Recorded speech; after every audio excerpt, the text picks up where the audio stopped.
Sorotan lain, sidang gugatan Citizen Lawsuit ijazah Jokowi digelar di Pengadilan Negeri Surakarta, Jawa Tengah dengan agenda pembuktian. Kuasa hukum Jokowi tengah memikirkan opsi pinjam barang bukti apabila di persidangan diminta menunjukkan ijazah asli Jokowi. Tak seperti biasa, persidangan gugatan Citizen Lawsuit dipenuhi pengunjung. Melalui kuasa hukumnya, pihak penggugat meminta pengadilan agar dilakukan pencocokan ijazah, sementara pihak Jokowi mempertimbangkan untuk meminjam ijazah dari Polda Metro Jaya. Saudara saksi tadi sudah menerangkan mengenai adanya ijazah yang pernah dimuat di sosial media, dimuat oleh Dian Sandi, betul begitu ya kesaksian saudara ya? Iya betul, betul Pak. Ya. Apa yang saudara lihat berbeda dengan yang dipunyai oleh ijazah kakaknya saudara ini? Apa tadi sudah melihat antara lain hologram ya? Apalagi perbedaan yang saudara lihat pada ijazah yang kami jadikan di sini bukti P1 itu ya, yang kemudian dimuat di media sosial. Apa yang saudara saksi lihat berbeda dengan ijazah yang dipunyai oleh kakaknya saksi? P1-nya ini ya Pak? P1-nya bukan ini. Saya nggak tahu P1-nya. P1-nya itu Bapak tunjukkan ada P1. P1 tunjukkan juga biar jelas. Bapak nggak ngerti ya P1 yang mana kan? Silakan. Baik, saudara saksi tadi bersaksi bahwa kakak saudara itu hidup dalam satu rumah dengan saudara saksi ya. Ketika tergugat satu itu menjadi wali kota, ya, apakah kakaknya saudara saksi pernah bercerita pada saudara itu alumni saya loh, pernah mengatakan begitu nggak? Tergugatnya jadi wali kota kapan ya Pak? Karena 2005 ya? Ya. Karena kakak saya ini kan meninggal 2014 ya, jadi wali kota. Saya tidak pernah mendengar bahwa beliau menyampaikan, almarhum menyampaikan bahwa wali kota Solo waktu itu Pak Jokowi adalah alumni UGM. Oh, tidak pernah. Pernah mendengar nggak saudara saksi pernah mendengar nggak bahwa kakaknya saudara itu mengadakan alumni dengan fakultasnya gitu? Pernah mendengar begitu nggak? Datang ke acara alumni pernah? Saya tidak pernah mendengar. Saya tidak pernah mendengar. Saudara pernah mendengar atau tidak tergugat satu itu pernah menjadi gubernur DKI? Saya? Ya pernah. Tahu nggak? Saya tahu. Saya tahu. Pada waktu itu kakak saudara masih hidup nggak ketika? Itu tahun berapa Pak jadi gubernur? 2012. Kakak saya kan 2014 ya. Ya, beliau meninggal 2014. Tergugat satu jadi gubernur 2012. Tidak pernah menyampaikan bahwa itu alumni Pak Jokowi adalah alumni UGM. Oh, tidak pernah menyampaikan. Beliau tidak pernah menyampaikan. Oke, baik. Dan itu sukses. Majelis yang kurang benar, tidak benar diganti. Satu, kemenangan rakyat. Amin. Kemenangan rakyat kedua adalah bahwa Jokowi terpaksa harus nanda tangan. Itu kemenangan rakyat, memaksa Jokowi. Itu tanda tangan basah, ya. Yang ketiga, kemenangan rakyat di depan kita akan terbukti ijazahnya palsu. Saya alumnus UGM ya. Dari putusan-putusan KIP ini ada beberapa makna penting yang menurut saya. Yang pertama adalah UGM, Universitas alma mater saya yang saya banggakan, sudah divonis memang bersalah bahwa dia selama ini melaksanakan azas yang tertutup. Sebenarnya kalau UGM memaknai demokrasi itu apa sih? Keterbukaan. Tidak perlu kita berdebat di sini karena Undang-Undang Keterbukaan Informasi Publik sudah jelas bahwa ijazah yang menyangkut pejabat publik itu harus terbuka untuk umum, dan ini sudah ditegaskan oleh Majelis Hakim bahwa terkait ijazah Joko Widodo itu terbuka untuk umum. Lalu yang kedua, dengan dikeluarkannya putusan mulai dari beberapa putusan itu sampai putusan hari ini, seorang Joko Widodo yang mengatakan dirinya lulusan UGM, dia langsung terbuka aja untuk publik, dia tunjukkan karena memang sudah diperintahkan. Selama ini dia mengatakan itu rahasia pribadi apa segala macam. Joko Widodo sendiri sebenarnya harus tunjukkan, dia minta kepada Polda, Pak, ini lembaga KIP sudah mengatakan bahwa memang ini terbuka untuk publik, tidak usah dilanjutkan Pak, mana ijazahnya, saya tunjukkan ya. Dengan tidak ditunjukkan sampai hari ini ya, dan ada pengecualian pada dalam putusan KIP bahwa itu ada di bawah penguasaan Polda Metro karena itu diproses hukum, itu kami menduga keras bahwa memang ijazah Joko Widodo itu palsu. Pada proses pemeriksaan kami menghadirkan saksi seperti Mas Roy Suryo dan Bu Dr. Tifa. Dia tidak hanya datang sekali, ketika lawan membuktikan ijazah, saya minta mereka boleh lagi hadir. Ini kan tidak pernah terjadi di peradilan kita, maka saya ingin yang seperti itu. Itulah yang saya inginkan, yang namanya cross examination, dan itulah yang diajarkan oleh undang-undang baru kita. Yang punya kewenangan apakah Polda Metro berkenan atau tidak untuk memberikan kesempatan kepada kami selaku kuasa hukum Pak Jokowi untuk pinjam terhadap alat bukti yang saat ini dijadikan barang bukti oleh penyidik pejabat Polri. Yang saya maknai dari putusan-putusan KIP ini adalah sebenarnya dengan dikeluarkannya putusan, mulai dari beberapa putusan itu sampai putusan hari ini, seorang Joko Widodo yang mengatakan dirinya lulusan UGM, dia langsung terbuka aja untuk publik, dia tunjukkan, karena memang sudah diperintahkan. Selama ini dia mengatakan itu rahasia pribadi apa segala macam.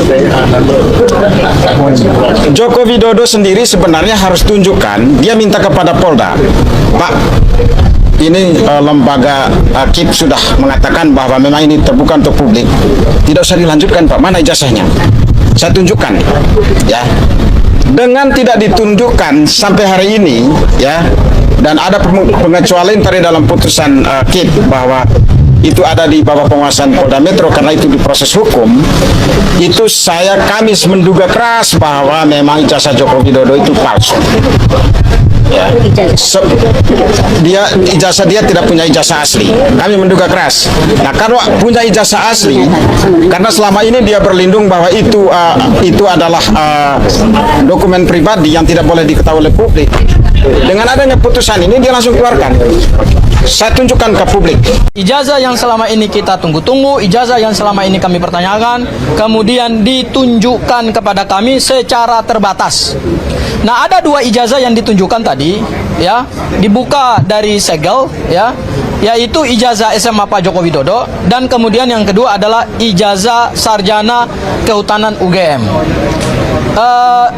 Yang pasti ijazah Pak Joko Widodo tadi itu tidak berbeda dengan apa yang selama ini beredar dan apa yang dianalisis oleh Mas Roy Suryo. Yang sebenarnya belum diperiksa, jadi belum ada bukti-bukti dari unsur dari keterangan terdakwa atau calon terdakwa, atau dalam konteks penyidikan adalah calon tersangka yang bisa dijadikan sumber penguatan unsur pidana sebagaimana dimaksud dalam putusan Mahkamah Konstitusi.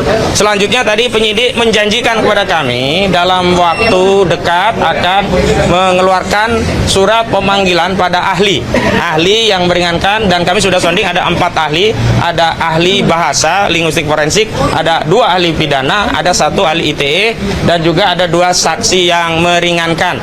Dan yang paling penting adalah tadi ada pernyataan dari Bung Rustam Effendi yang menyatakan memang produk itu bermasalah, bahkan dia menyatakan ada orang yang membuatnya, karena nggak mungkin ada produk yang bermasalah yang tidak memproduksinya.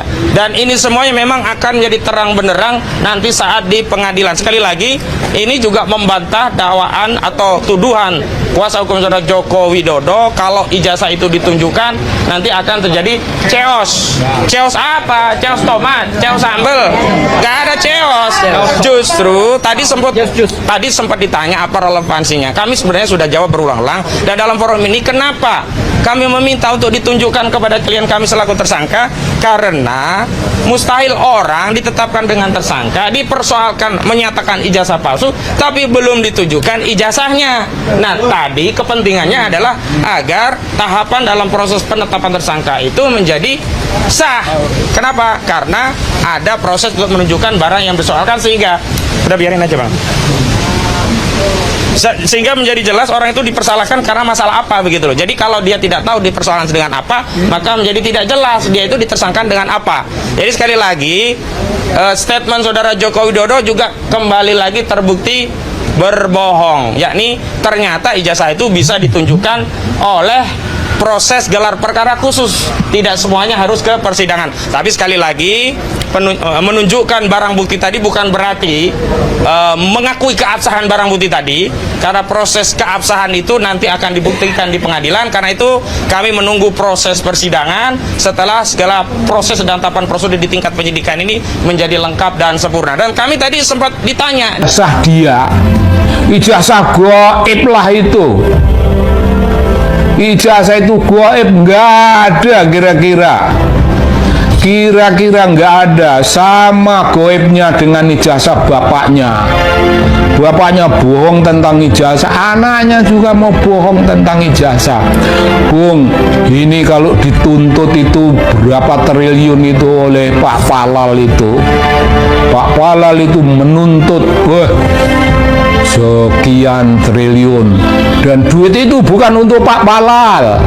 Duit itu harus dimasukkan kembali ke negara. Ke negara itu artinya itu duitnya rakyat. Wah, itu keren, Bung. Dituntut, dan kalau itu akan terbukti, insya Allah dia terbukti, ya diseretlah keluar dari kantornya. Apa maksudnya? Yaitu kata lengser, Bung, dilengserkan. Bukan lengser karena sudah sampai waktunya, tapi dilengserkan, dibikin lengser, dibikin tidak relevan sama sekali, karena sekarang pun dia sudah tidak relevan. Ngaku-ngaku ini, Bung, ngaku-ngaku sekolah di Santo Yusuf, itu sekolah elit yang tidak mungkin. Dia main di halaman sekolah itu pun mungkin diusir sama murid-murid di situ. Siapa kau? Kok kau ada di sini? Ini sekolahan gue. Lo nggak boleh ikut-ikut sini. Lo main di halaman, Bung. Mungkin digusur lah sama orang-orang. Mana bisa ngaku-ngaku kayak begitu. Jadi dia udah bohong tentang itu, dan bohong tentang begitu banyak hal yang lain. Bohongnya bohong, Bung. Bung, jangan keliru. Saya ingin mengingatkan lagi kepada ada mak-mak yang tidak sudi omongan sama si Samsul. Ada mak-mak, malas, kayak gitu. Waduh, Bung, wakil presiden republik dibegitukan oleh warga negara, oleh mak-mak, Bung. Ada sebuah pernyataan dari seorang politisi Partai Golkar yang bilang bahwa isu ijazah Gibran ini sulit untuk diselamatkan dan saatnya lempar handuk. Posisi Gibran ini sudah kepepet banget, ya nggak sih? Dan yang paling tidak disangka oleh Gibran adalah ketika seorang menteri, anak buah Presiden Prabowo, ternyata malah membantu sepak terjang Roy Suryo dan kawan-kawan. Hal ini diungkap oleh Roy Suryo dalam konferensi pers setelah pertemuannya di kantor Kementerian Pendidikan Dasar dan Menengah Kemendikdasmen. Jadi Roy Suryo ini menghubungi langsung Menteri Mendikdasmen Abdul Mukti lewat WA, yang kemudian direspons oleh Pak Menteri dengan menginstruksikan jajarannya untuk membantu penyediaan data buat Roy Suryo dan kawan-kawan. Sehingga pada hari itu, Roy Suryo bisa langsung bertemu dengan pejabat terkait dan bahkan mendapatkan berbagai data baru, seperti adanya fotokopi rapor Gibran dari Orchid Park Secondary School kelas 10 dan 11 yang menurut Roy Suryo berbeda tahunnya dengan riwayat pendidikan Gibran yang resmi. Kemudian terkait surat penyetaraan pendidikan SMA Gibran, Roy Suryo menyebutnya sebagai keajaiban dunia ke-9. Antara lain karena bentuk suratnya yang hanya merupakan surat keterangan, bukan surat keputusan. Kemudian salah satu rekan Roy Suryo, Rismon Sianipar, memberikan pertanyaan, kalau surat keterangan itu setara dengan ijazah SMA, bisa nggak kita pakai untuk melamar pekerjaan? Yang dijawab tidak oleh para hadirin di sana. Pihak Roy Suryo mendesak Kemendikdasmen untuk membuktikan adanya kajian akademis sebagai dasar diterbitkannya surat keterangan penyetaraan pendidikan SMA Gibran. Jika memang tidak bisa memberikan bukti, ya ditarik atau dicabut saja surat itu oleh pihak kementerian. Jika surat itu ditarik, maka proses pemakzulan Gibran menjadi... Halo Sobat Politik, kembali lagi bersama saya di channel Rahasia Politik. Sebelum kita membahas lebih dalam isu panas hari ini, jangan lupa subscribe dan berikan komentar kalian. Teman-teman, ingatkah kalian?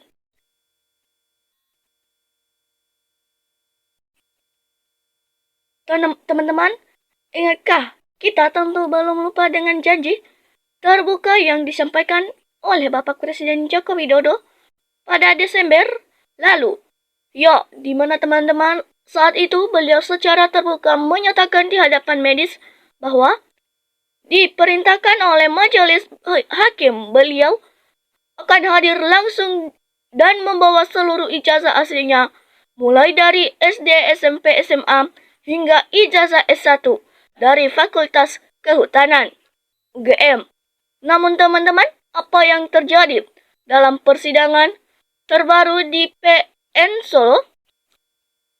Boro-boro membawa tumpukan ijazah asli tersebut, sosok mantan presiden ketujuh kita itu justru tidak menampakkan batang hidungnya. Bahkan tim kuasa hukum yang mewakilinya pun sama sekali tidak membawa dokumen ijazah asli, melainkan hanya menyerahkan satu bukti berupa salinan atau kopi dari dokumen pemindahan laporan polisi. Kekecewaan tidak hanya dirasakan oleh para penggugat, tetapi juga memicu reaksi keras dari netizen dan masyarakat luas. Pihak Universitas Gadjah Mada atau UGM yang turut menjadi tergugat pun hanya menunjukkan berkas administrasi di persidangan tanpa adanya salinan ijazah yang sah. Hal ini membuat tim penggugat termasuk langkah digital forensik yang dikawal oleh Roy Suryo dan rekan-rekan aktivitis merasa makin di atas angin dan menilai bahwa ada upaya sistematis untuk menutupi kejelasan kasus ini. Banyak kalangan menilai sikap keras kepada kepala untuk tidak hadir dan tidak menunjukkan bukti autentik di depan persidangan ini memberikan presiden atau contoh yang kurang baik bagi publik. Sebagai mantan kepala negara dan negarawan, masyarakat menuntut satu hal yang sederhana, yaitu kejujuran dan kepatuhan hukum yang transparan agar polemik menahun ini bisa diselesaikan secara berterang-terangan. Kritik tajam salah satunya mengingatkan kita para pernyataan politisi Adian Napitupulu yang menyebut bahwa langkah-langkah politik seperti ini menunjukkan watak seorang politisi murni yang syarat taktik alih-alih seorang negarawan yang mengedepankan keterbukaan. Publik mulai membaca arah jangka panjang dari politik strategi Jokowi, mulai dari pengondisian figur-figur di berbagai lembaga hukum saat beliau masih menjabat hingga ambisu menyelenggarakan kekuasaan melalui sang anak Gibran Rakabuming Raka yang celahnya terbuka lebar setelah adanya perubahan batasan syarat usia oleh pamannya di Mahkamah Konstitusi. Namun di sisi lain, situasi ini kini juga menjadi ujian berat dan keluhan masyarakat bagi pemerintahan Presiden Prabowo Subianto. Publik berharap agar pemerintah yang baru ini tidak sekadar omong-omong atau memberikan janji manis saja, melainkan tegas dalam menegakkan supremasi hukum tanpa pandang bulu serta membersihkan institusi dari oknum yang haus kekuasaan. Soal politik, semua masyarakat kita hari ini sudah semakin pintar dan kritis dalam membaca arah angin politik. Kita tentu ingin bangsa ini bergerak ke arah yang lebih baik, di mana hukum ditegakkan secara adil dan kebenaran tidak disembunyikan di balik tameng kekuasaan. Teman-teman, sekarang mari kita melihat berbagai pendapat dari teman-teman kita. Nah, di sini teman kita Mesra juga ikan tanggapannya. Usut tuntas agar kebohongan ijazah palsu untuk menjadi pejabat tidak terjadi lagi. Teman-teman kita lanjut, teman kita Jamal juga memberikan tanggapannya. Kenapa tidak membahas hukuman buat Jokowi, Ofun, dan Kapolda? Sini teman kita Sigma memberikan tanggapan yang sangat luar biasa. Kebohongan terstruktur dan terencana untuk pegang kekuasaan harus dihukum berat. Nah, teman-teman, di sini teman kita Joko Priyanto juga memberikan tanggapannya. Harus diadili, orang tidak punya malu dan pengkhianat mengkhianati 270 juta orang se-Indonesia. Di sini teman kita Hati juga memberikan tanggapannya. Para pengganggu dan pemuji Jokowi ikut tanggung jawab di akhirat. Di sini teman kita Rini Nanggasari juga memberikan tanggapannya. Adili dan penjarakan Jokowi dan semua yang terlibat 10 tahun menipu 280 juta rakyat Indonesia, suruh Jokowi bayar utang negara karena dia yang bikin utang tersebut. Di sini teman kita Edi Suprino juga memberikan tanggapannya. Siapapun manusia yang tidak pernah jujur dan suka berbohong baru akan menyesal di akhir hidupnya. Teman-teman kita lanjut, teman kita Umar Raya juga memberikan tanggapannya. Dosa apa negara Indonesia ini kok punya pemimpin pembohong seperti itu? Di sini teman kita Dedi juga memberikan tanggapan yang sangat luar biasa, yaitu seret Pak Jokowi kalau dia tidak datang ke pengadilan. Orang ini benar-benar sudah melecehkan pengadilan dan tatanan hukum. Di sini teman kita Adi Sunarno juga memberikan tanggapannya. Jokowi sudah berkali-kali mangkir harus dijemput paksa. Tinggal keberanian memutuskan fakta-fakta sudah semakin jelas, kecuali hakim yang masuk angin saja tidak memutuskan. Di sini teman kita Bang Sugir juga memberikan tanggapannya. Kasus Jokowi biar cepat selesai, rakyat saja yang mengadili langsung, seret saja. Di sini teman kita Askar juga memberikan tanggapannya. Duitnya banyak sekali bisa bayar utang negara. Jokowi dan antek-antek menterinya serta aparat negara membela pengusaha dan pengusaha. Nah, di sini teman kita Suherlina juga memberikan tanggapannya yang sangat luar biasa. Kalau terbukti palsu, cabut semua fasilitas yang sudah diberikan para penipu, tangkap semua yang mendukung kepalsuan. Nah, teman-teman, demikian saja isu panas hari ini dan jangan lupa saksikan isu panas yang tak kalah menarik berikutnya. Salam NKRI, harga mati.